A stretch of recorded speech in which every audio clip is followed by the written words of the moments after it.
Аңызға сәлем. Біз бүгін ұбытыған биология пәнінен қалай дайындалу жөнінде үздік 5 кеңесті айтатын боламыз. Сонымен кеттік. Бірінші кеңесіміз әрине конспектте жазу арқылы дайындалу.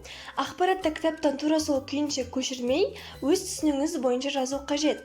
Сонымен қоса маңызды ақпарат терминдерді қызыл бояумен бояп, бөлінген немесе күрделі тақырыптарды схема және сурет салу арқылы жазсаңыз, есіңізде жақсы сақталып қалады. Екінші кеңесіміз әрине дайындыққа кіріспес бұрын алдағы бір айдың, бір аптаның, тіпті бір күннің өзіне жоспар құруыңыз қажет. Бір апта оқып, бір апта демалу деген режимді ұстанатын оқушылар бар, бірақ бұл қате.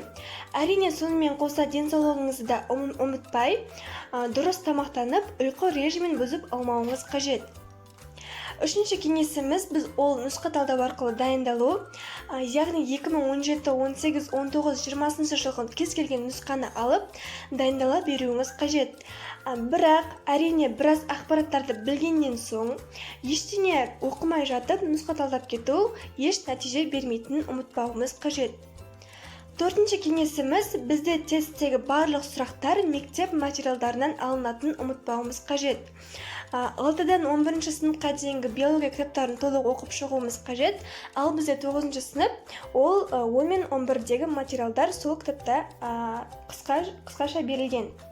Бесінші кеңесіміз дайындықты жақсы көңіл күйде бастау.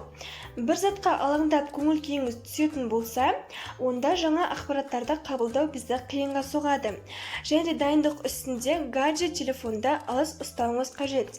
Егер де осы кеңестерге жүгінетін болсаңыздар, әрине жақсы нәтиже көрсететіндеріңізге мен сенімдімін.